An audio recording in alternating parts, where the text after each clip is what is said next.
శాంతి మంత్రం ఉంది. ఓం అసతోమా సద్గమయ, తమసోమా జ్యోతిర్గమయ, మృత్యోర్మా అమృతం గమయ, ఓం శాంతి శాంతి శాంతి అని. అసతోమా సద్గమయ, తమసోమా జ్యోతిర్గమయ. తమసోమా జ్యోతిర్గమయ అంటే మమ్మల్ని చీకట్లోంచి భగవంతుడా వెలుతురులోకి తీసుకువెళ్ళు అని అర్థం. బాహ్యంలో మనం వెలిగించేటటువంటి దీపం చీకటిని పోగొడుతుంది, మనకి వెలుతురిస్తుంది. ఏది యథార్థమైన వస్తువు అన్నది ఆ దీపపు కాంతిలో మనం తెలుసుకుంటాం. కానీ లోపల ఉండేటటువంటి చీకటి అజ్ఞానపు చీకటి, అది పుట్టుకతో వచ్చినటువంటి చీకటి.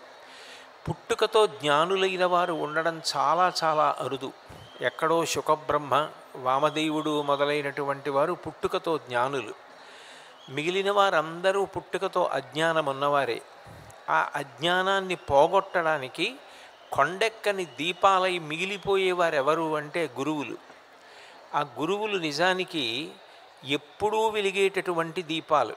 మిగిలిన దీపాలు మనం ఏం వెలిగిస్తామో ఆ దీపానికి ఒక ప్రమిద ఉండాలి, అందులో నూనె కానీ నెయ్యి కానీ వేసి ఒత్తి వేసి అగ్ని సంపర్కం చేత వెలిగిస్తారు. కానీ గురువు తన యొక్క వాక్కుల చేత, తాను ఇచ్చిన వాంగ్మయం చేత శాశ్వత స్థానాన్ని పొంది దేశకాలములతో సంబంధం లేకుండా కొన్ని కోట్ల మందిని తరింపచేస్తూనే ఉంటారు. ఈ దేశంలో గొప్పతనం ఏమిటంటే భగవంతుడే గురువుగా వచ్చాడు. మీరు పరమశివుణ్ణి చూస్తే ఆయన దక్షిణామూర్తిగా వచ్చాడు.